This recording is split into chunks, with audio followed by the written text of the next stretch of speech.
আযাব আসবে, চেহারা বেঁকে যাবে, নাক বেঁকে যাবে, চেহারা বেঁকে যাবে।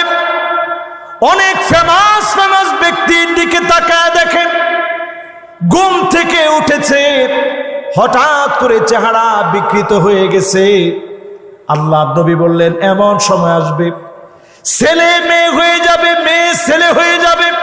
আল্লাহ রাব্বুল আলামিন আযাব গজব দিবে। সেই আযাবের আগে আমি আমার নিজেকে যদি পরিশুদ্ধ করি, এই সমাজে যদি দিন কায়েমের চেষ্টা করি, অবশ্যই যিনি আমাদেরকে হেফাজত করবেন তিনি কে?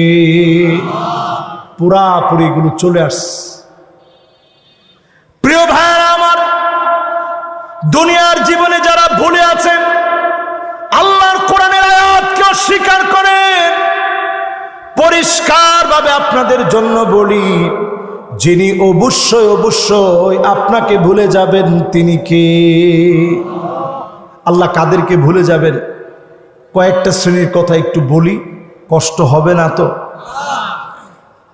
শাইখুন জানিন, বুড়া হয়ে গেছে, চরিত্র বদলায় নাই, দুশ্চরিত্র, লম্পট, বুড়া হয়ে গেছে তারপরেও চরিত্র পাল্টায় নাই, এমন বৃদ্ধের দিকে যিনি তাকাবেন না, কথা বলবেন না, দয়া দেখাবেন না, তিনি কে? আজকে থেকে চরিত্র পরিবর্তন করবেন। যত মুরব্বীরা আছেন, আমি দুইটা হাত জোর করে বলি, চরিত্রটারে ভালো বানান। আহসানুকুম খুলুকাম, ওই লোকটাই তোমাদের ভিতরে সেরা হবে। চরিত্রের দিক থেকে যেই লোকটা সেরা, বেনওয়ালা, দিনমজুর হন, চরিত্রকে ভালো বানান, অবশ্যই যিনি দয়া পরবশ হয়ে মাফ করে জান্নাতি বানাবেন তিনি কি? আল্লাহ পাক তাকাবেন না ওই লোকটার দিকে, যেই লোকটা শাসক হওয়ার পরে প্রতিনিয়ত জুলুম করবে। ওই লোকটার দিকে যিনি তাকাবেন না, দয়া দেখাবেন না, মায়া দেখাবেন না, তিনি কে? আল্লাহ তাকাবেন না ওই লোকটার দিকে, যে লোকটা দরিদ্র হওয়ার পরেও অহংকার ছাড়ে নাই।